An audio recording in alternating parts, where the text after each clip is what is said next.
Matapang na sinagot ng bagong talagang House Prosecution Panel spokesperson ang ilang usapin na may kinalaman sa impeachment trial ni Vice President Sara Duterte.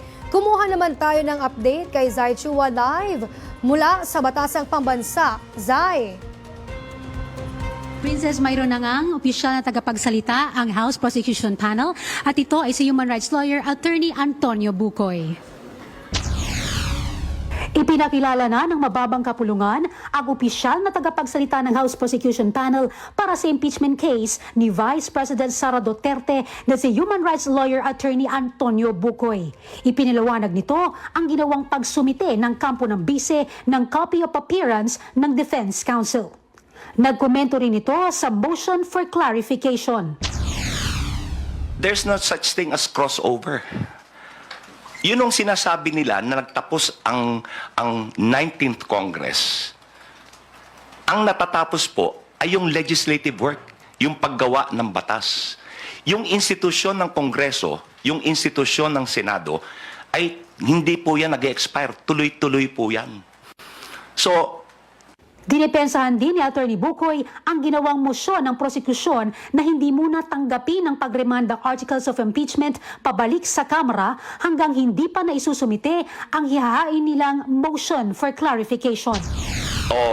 yung ni-require ho ng impeachment court na magsumite ng certification na hindi nilabag ng Kamara yung 1-year bar rule.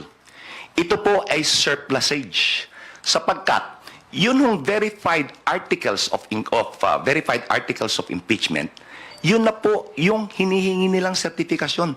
Gaya po ng ruling. Samantala, inamin ni Atty. Bucoy na palaisipan pa rin sa prosekusyon ang pagre-remand ng impeachment court sa articles of impeachment at hindi nito pagsunod umano sa saligang batas. Gaya po ng ruling ni Juan Ponce Enrile nung impeachment trial ng ating dating punong hukom ni dating Chief Justice Renato Corona.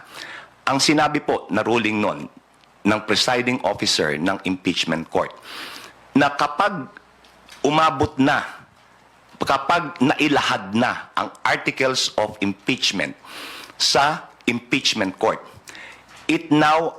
there is now attached to it the presumption of legality and regularity. Hindi na dapat pinagtatalunan.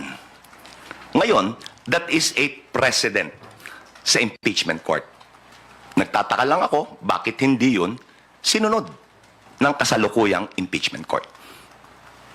Pinalagan din ni Atty. Bucoy ang pagbatikos ni Senate President Francis Escudero kay Philippine Constitution Association of PhilConsat Chair Retired Chief Justice Renato Puno sa pahayag nito na ang pagremand ng Senado ay maaring magdulot ng seryosong krisis sa konstitusyon at integridad ng proseso ng impeachment.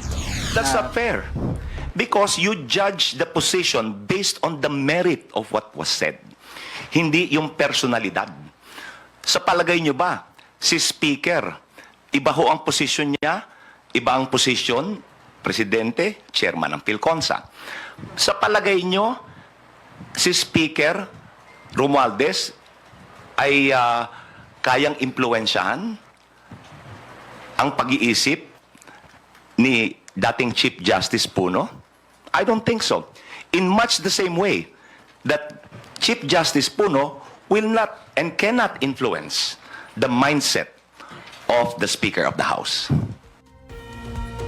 Yes, Princess, ayon nga kay Atty. Bucoy, tinanggap niya ang posisyon bilang official spokesperson ng House Prosecution sa pakiusap ng kanyang mga kaibigan na bahagi ng prosecution. At idiniin niya na wala siyang bayad dito. At ito ay ginagawa niya para sa bayan at hindi para sa bayad. Mula dito sa Kamara, balik muna sa'yo. Maraming salamat, Zai Chua.